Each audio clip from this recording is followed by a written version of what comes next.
नमस्कार दोस्तों, स्वागत है आपका आपके अपनी YouTube channel government job preparation पर। दोस्तों, जैसा कि आप लोगों को पता है कि यूपीटीपीएससी का नोटिफिकेशन आ चुका है और उसका जो सिलेबस हम अगर स्टडी करें तो उसमें हमें पता चलता है कि उसमें 50% वेटेज आपका जीके और जीएस का है। तो उसी को ध्यान में रखते हुए मैंने यहाँ पर वीडियो सीरीज स्टार्ट की है जीके और जीएस को लेकर, और इसमें हम लोग पूरे का पूरा जीके जीएस जो सिलेबस है यूपीटीपीएससी ने जो लॉन्च किया है उस पूरे के पूरे सिलेबस के अकॉर्डिंग यहाँ पर हम पूरी की पूरी स्टडी करेंगे।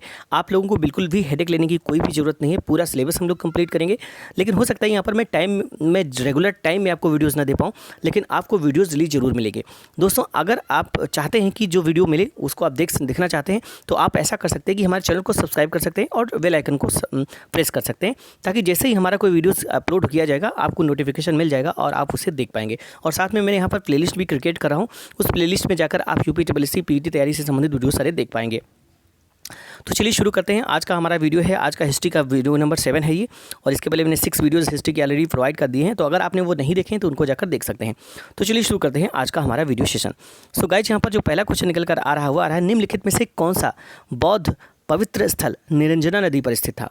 तो ये दोस्तों यहाँ पर मैं बता दूं कि जो बौद्ध पवित्र स्थल बोध गया था, जहाँ भगवान बुद्ध ने सर्वप्रथम ज्ञान प्राप्त किया था, वही जो कि निरंजना नदी पर स्थित था। ठीक है, और आधुनिक जो फाल्गु नदी है इसी को पूर्व में निरंजना नदी के नाम से जाना जाता था। और ये जो नदी है ये दो छोटी धाराओं यानी कि निरंजना एवं मोहना इन दोनों के मिलने से बनती है। तो इस तरह से आंसर आपका हो जाएगा ऑप्शन नंबर ए। ठीक है, अगला क्वेश्चन है, बुद्ध के उपदेश किससे संबंधित हैं। तो दोस्तों यहाँ पर बता दूं कि जो भगवान बुद्ध के उपदेश हैं ये आचरण की पवित्रता और शुद्धता से संबंधित है। ठीक है, और भगवान बुद्ध ने उपदेशों में आत्मा संबंधी विवाद नहीं है।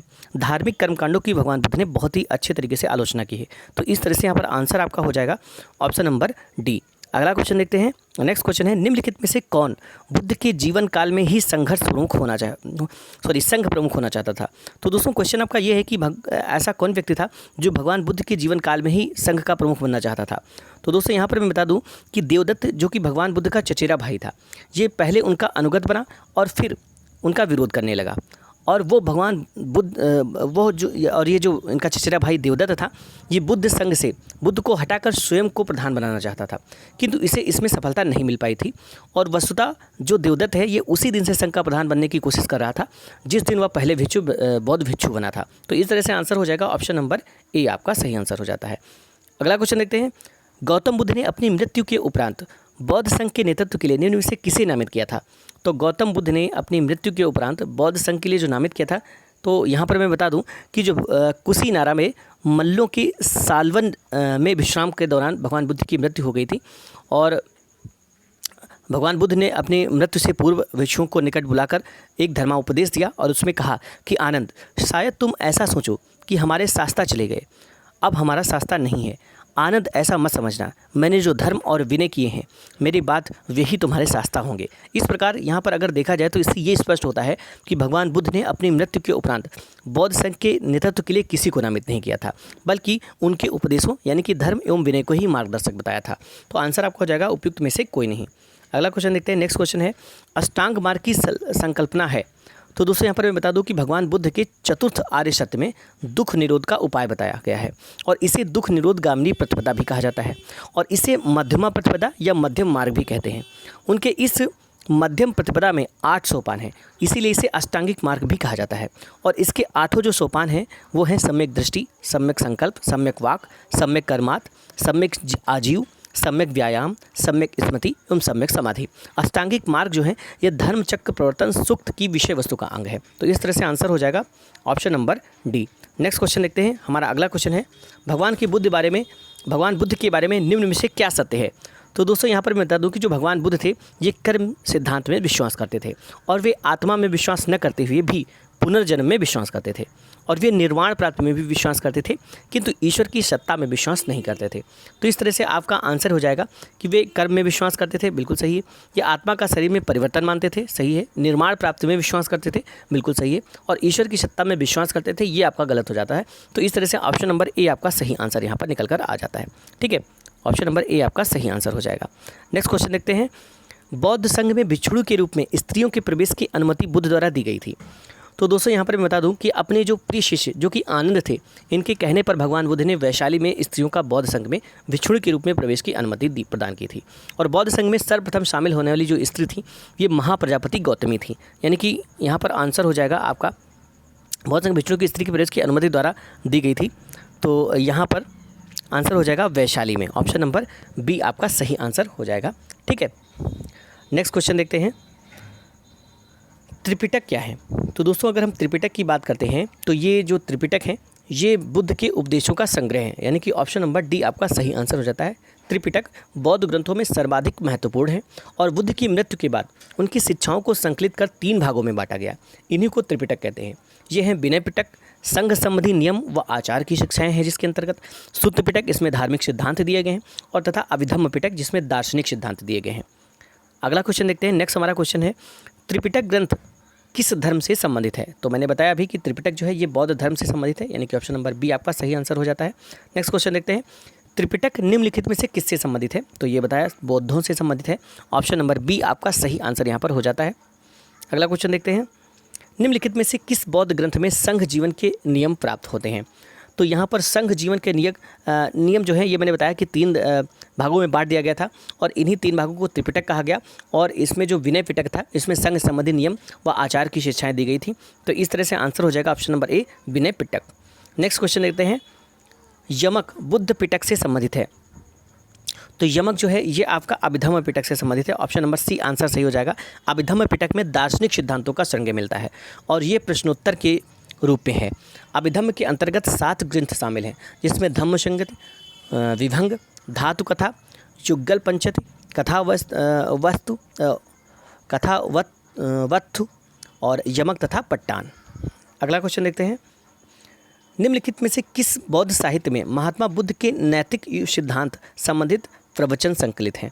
तो आंसर इसका हो जाएगा सुत्त पिटक, यानी कि ऑप्शन नंबर डी सही आंसर हो जा रहा है। जो यहाँ पर सुत्त पिटक है इसमें महात्मा बुद्ध के नैतिक एवं सिद्धांत संबंधित प्रवचन संकलित हैं, अर्थात इसमें बौद्ध धर्म के सिद्धांत एवं उपदेशों का संग्रह है। जबकि जो विनय पिटक है इसमें संघ संबंधी नियम तथा दैनिक जीवन संबंधी आचार विचारों, विधि निषेधों आदि का संग्रह है।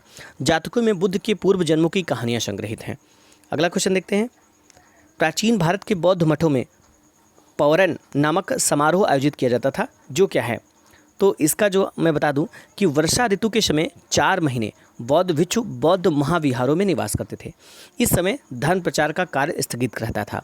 वर्षा ऋतु की समाप्ति पर जब पुनः धर्म प्रचार कार्य प्रारंभ होता था तो बौद्ध भिक्षु पौरन नामक समारोह का आयोजन करते थे, जिसमें पीछे किए गए कार्यों पर विचार करते हुए आगे की कार्य योजना बनाई जाती थी।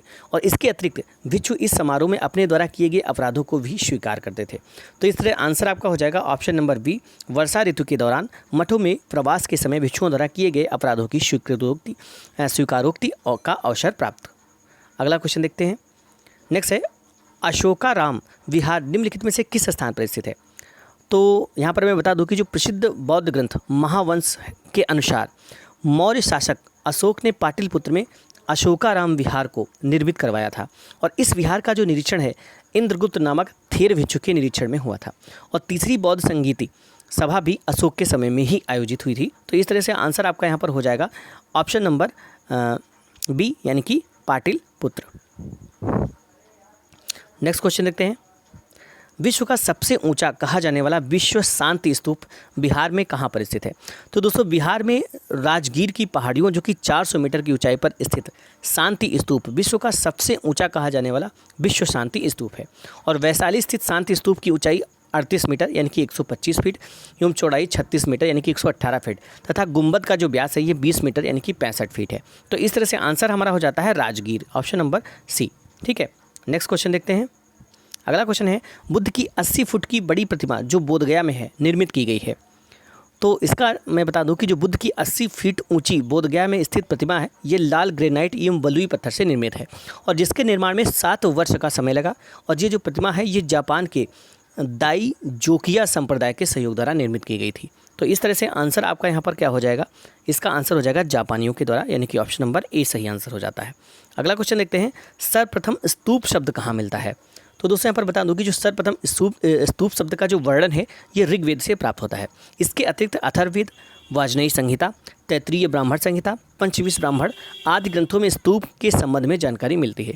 स्तूप का अगर शाब्दिक अर्थ की बात करें तो इसका होता है किसी वस्तु का ढेर। तो इस तरह से आंसर आपका हो जाएगा ऑप्शन नंबर ए ऋग्वेद। ठीक है, नेक्स्ट क्वेश्चन देखते हैं, वह स्तूप स्थल जिसका संबंध भगवान बुद्ध के जीवन की किसी घटना से नहीं रहा है, वह कौन सा है? तो दोस्तों यहाँ पर बता दूं कि जो बोध गया का स्तूप स्थल भगवान बुद्ध की ज्ञान प्राप्ति से संबंधित है, सारनाथ धर्मचक्र प्रवर्तन से संबंधित है तथा कुशीनगर या कुशीनरा बुद्ध की मृत्यु से संबंधित है, जबकि जो सांची है ये बुद्ध के जीवन की किसी विशेष घटना से संबंधित नहीं है। तो इस तरह से आंसर हो जाएगा आपका Sanchi, option number B. Next question देखते हैं। निम्नलिखित स्तूपों का सही तैथिक क्रम यानी कि कालक्रमानुसार इनको सही से यहाँ पर व्यवस्थित करना है। तो दोस्तों यहाँ पर क्वेश्चन में बता दूँ, इसका आंसर में थोड़ा सा डाउट है। यहाँ पर जो इसका सही आंसर होगा, मैं पहले इसकी व्याख्या देता हूँ आप लोगों को। यहाँ पर क्वेश्चन पूछा गया कि निम्नलिखित स्तूपों का सही तैथिक क्रम बताना है। तो दोस्तों यहाँ पर बता दूँ कि जो भरहुत एवं सांची के स्तूप की स्थापना ये मौर्य शासक अशोक के शासनकाल में हुई थी। कुछ ऐतिहासिक स्रोत धमेक स्तूप का निर्माण काल भी अशोक के शासनकाल में ही मानते हैं। अमरावती स्तूप का जो निर्माण है ये सातवाहन के समय में हुआ था। भरहुत, सांची एवं धमेक स्तूप के निर्माण का क्रम निर्धारित करना संभव नहीं है। तो ये जो प्रश्न है ये यहाँ पर आपका अभी इसका क्रम निर्धारित करना, जो धमेक, अमरावती और ये सांची, तो इस तरह से इसका क्रम यहाँ पर निर्धारित नहीं है, इसलिए यहाँ पर आप लोग यहाँ पर जो मैंने व्याख्या दी उसके हिसाब से चलिएगा। नेक्स्ट क्वेश्चन देखते हैं। अगला हमारा क्वेश्चन क्या है? संसार अस्थिर है और क्षणिक है का निम्न में से किससे संबंधित है, किससे संबंध है? तो दोस्तों यहाँ पर बता दो कि बौद्ध दर्शन जो है इसमें क्षणिकवाद को स्वीकार किया गया है। बुद्ध ने स्वयं अनित्यवाद के सिद्धांत का प्रतिपादन किया था। क्षणिकवाद अनित्यवाद का तार्किक विकास है जो बुद्धोत्तर दर्शन में अस्तित्व में आया। क्षणिकवाद के अनुसार विश्व की प्रत्येक वस्तु का अस्तित्व क्षण मात्र के लिए ही रहता है। जिस प्रकार नदी की एक बूंद एक क्षण के लिए सामने आती है तथा दूसरे क्षण वह विलीन हो जाती है, उसी प्रकार जगत की समस्त वस्तुएं क्षण मात्र के लिए ही अपना अस्तित्व कायम रखती हैं। तो इस तरह से आंसर आपका हो जाएगा ऑप्शन नंबर ए। अगला क्वेश्चन देखते हैं। निम्नलिखित में से किसे एशिया के ज्योतिपुंज के तौर पर जाना जाता है? तो एशिया के ज्योतिपुंज के तौर पर भगवान बुद्ध को जाना जाता है।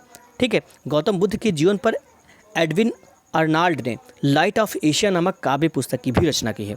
तो यहाँ पर क्वेश्चन बहुत इंपॉर्टेंट है कि एल्बिड अर्नाल्ड ने लाइट ऑफ एशिया नामक पुस्तक लिखी है। तो किसने लिखी है? तो ये एडविन अर्नाल्ड ने लिखी है। ठीक है, निम्नांकित में से किसे एशिया का ज्योतिपुंज के नाम से जाना जाता है? तो मैंने आपको अभी बता दिया कि भगवान बुद्ध को एशिया का ज्योतिपुंज के नाम से जाना जाता है। अगला क्वेश्चन देखते हैं। सर एडविन अर्नाल्ड की पुस्तक द लाइट ऑफ एशिया आधारित है, तो किस पर आधारित है?